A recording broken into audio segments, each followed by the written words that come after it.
Assalomu alaykum. Bugun kombinatorika hodisalarni o'rganar ekanmiz. Demak, kombinatorika asosiy 3 ta hodisani kombinatorika asosiy 3 qismga bo'linadi desak ham bo'ladi. Birinchisi hodisalarda o'rin almashtirish yoki permutation.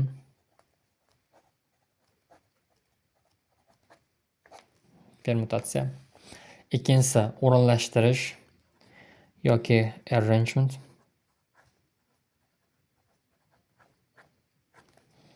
Uchinchisi mosliklar yoki combination.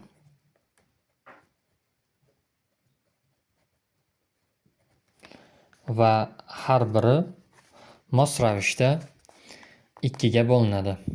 Birinchisi takrorsiz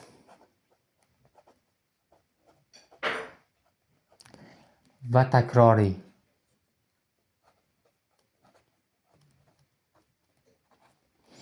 O'rin almashtirishga misol keltiradigan bo'lsak. Demak, takrorsizni formulasi Pn teng n faktorial bilan belgilanadi. Kitob javonida 4 xil kitob bo'lsin. Demak, she'riyat, nazm, lug'at, yana qanaqadir rasmli nimadir bo'lsin. Bolalar uchun deylik. Bolalar adabiyoti. Va har birini belgilab chiqaylik. Bunisini A deb, bunisini B deb, bunisini C deb, bunisini D deb. O'sha holatda kitob javonida mana shu 4 ta kitobni necha xil usulda joylashtirish, o'rin almashtirish, permutationni takrorsiz holati bo'yicha topiladi. Bunda P4 teng 4 faktorial. Ya'ni kitob javoniga biz 4 ta kitobni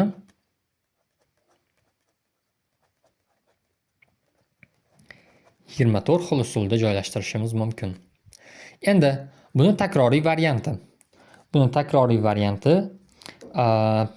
takroriy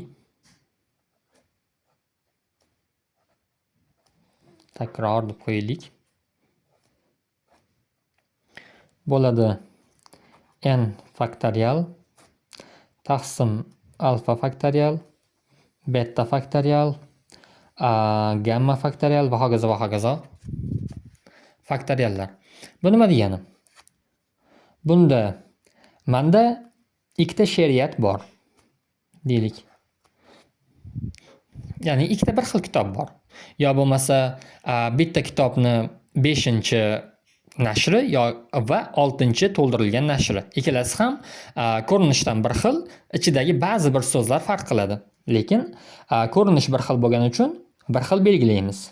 Ya'ni ikkita bir xil kitob va ikkita farq qiluvchi kitob.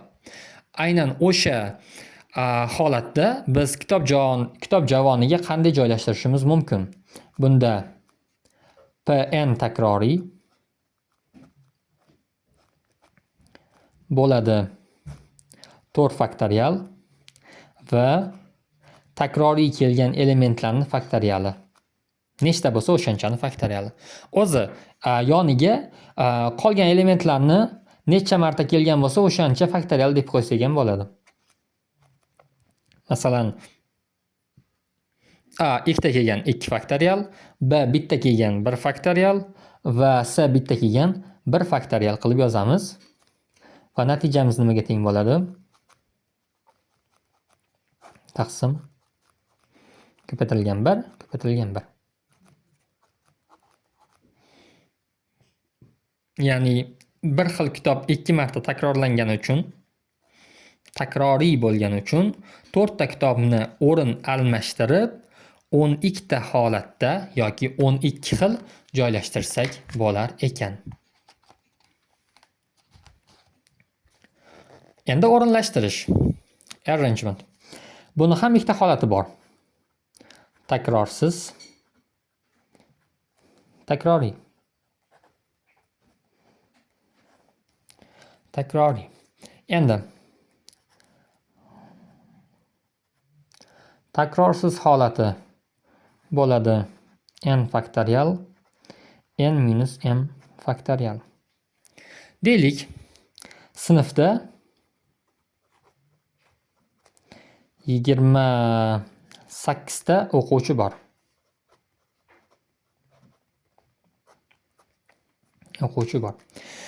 Va bizada 3 ta o'rin bor deylik. Sinf sardori, yordamchisi, sardor yordamchisi va demak, qanaqadir media deb qo'yaylik. Media bo'la qolsin. Mana shu 3 ta o'rin, vazifa yoki martaba bor. Aynan 28 ta boladan 3 ta o'ringa qanday joylashtirishimiz mumkin? 28 faktorial taqsim 28 ayrilgan 3 faktorial. Demak, bu bo'ladi. Bu 25 faktorial bo'ladi. 25 faktorial bilan 28 faktorialni qisqartirib yuborsak, 26 ko'paytirilgan 27 ko'paytirilgan 28 qoladi. Va shuning natijasi bizga beradi. Necha xil usulda 28 ta o'quvchidan tanlab olishimiz mumkin. Sinf sardori, sinf yordamchisi va mediani har xil usulda. 26 ko'paytirilgan 27 ko'paytirilgan 28. 19656. Va bunda asosiy e'tibor beradigan narsamiz, deylik, Ali sinf sardori bo'lsin, Behruz sardor yordamchisi bo'lsin va qanaqadir deylik Ra'no media bo'ladigan bo'lsa, ana shu narsa teng bo'lmaydi. Behruz sinf sardori bo'lgani, Ali sinf yordamchisi bo'lgani va Ra'no media bo'lganiga. Ya'ni bular ikkalasi bir-biriga teng emas, ikkalasi alohida holat. Alohida holat sifatida ko'ramiz. A B'imiz B A'imizga teng bo'lmaydi. Endi xuddi shuni takroriy variantida takror deb qo'yamiz. Bunda n darajasi m bo'ladi. Bu nima degani? Bunda bitta o'quvchi, deylik, shu misolda davom etaylik. Demak, sinfda 28 ta o'quvchi bor. 28 nafar o'quvchi. Bu holatimizda o'quvchilarning vazifasi takrorlanishi mumkin. Ya'ni uchala vazifaga ham bitta o'quvchi bo'lishi mumkin. Ya'ni Anvar. Sinf sardori ham, sardor yordamchisi ham, media bo'yicha qanaqadir vakil ham Anvar bo'lishi mumkin. Ya'ni takrorlangani uchun o'rinlashtirishni takroriy hodisasi bo'yicha topamiz. Ya'ni 28 3 takroriy bo'ladi. 28 darajasida 3. 28 ni kubi 21952 ta holat bo'lishi mumkin. Bu o'rinlashtirish edi. Va 3-holatimiz mosliklar. Kombinatsiya. Combination'ni ikkita holati, bu ham takrorsiz va takroriy holatlarga bo'lamiz. Demak, takrorsiz holatida formulasi bo'ladi nm teng n faktorial taqsim m faktorial n minus m faktorial. Bunda o'rinlashtirishni bilan asosiy farqi, bunda A B'imiz teng bo'ladi BA ga. Ya'ni nima degani? Masalan, do'konga borib qanaqadir shirinlik va sok sotib olganingiz teng bo'ladi sok va shirinlik sotib olganingizga. Ya'ni to'plam bir xil. Ikkalasida ham bir xil element bor. O'rni farqi yo'q. Bizga to'plam muhim, to'plamdagi tartib ahamiyatsiz. Ana o'shaning uchun mosliklarni takrorsiz holatiga tushadi. Deydigan bo'lsak, aytaylik, o'sha sinfda davom etaylik. Sinfda endi bu safar 30 nafar bo'lsin. 30 nafar o'quvchi. 30 nafar o'quvchi va har kuni 3 tadan navbatchi bo'lsin. 3 tadan navbatchi bo'lgandan keyin Anvar, Behruz, Ra'noni bir kunlik navbatchiligi teng bo'ladi Behruz, Anvar, Ra'noni navbatchiligiga. Baribir uchalasi ham bir kunda navbatchi bo'ladi. Bularni o'rni ahamiyatsiz. Ya'ni tartibi ahamiyatsiz. Ikkalasi ham bir xil narsa. Endi bunda topamiz 30 ta o'quvchidan 3 talab guruhlar qilib chiqsak, ya'ni bitta guruhga 3 tadan o'quvchini joylashtirib chiqsak, bizaga beradi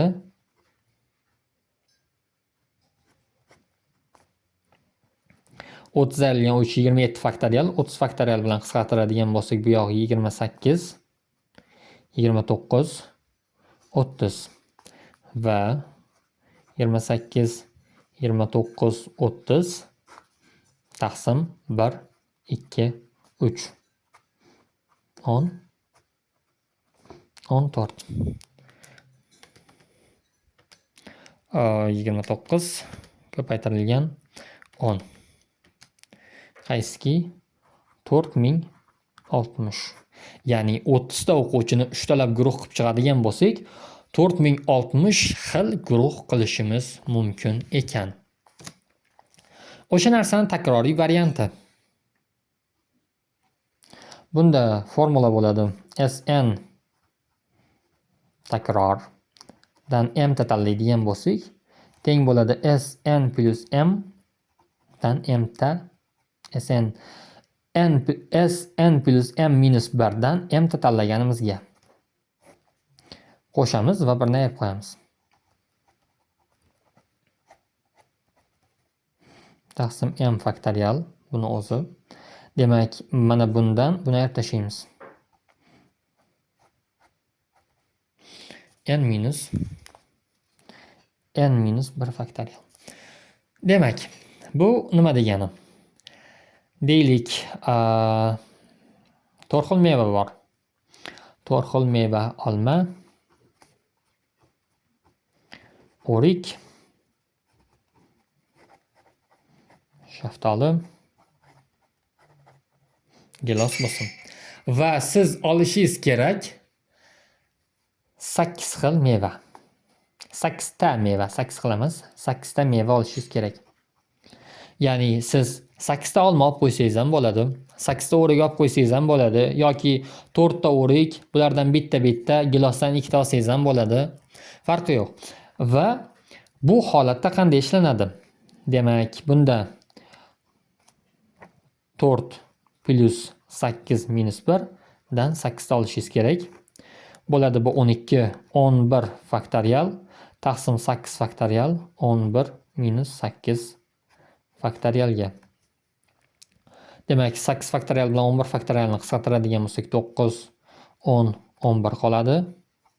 9, 10, 11 taqsim 3 faktorial 1, 2, 3 bo'ladi 3 ga, bo'ladi 5 ga.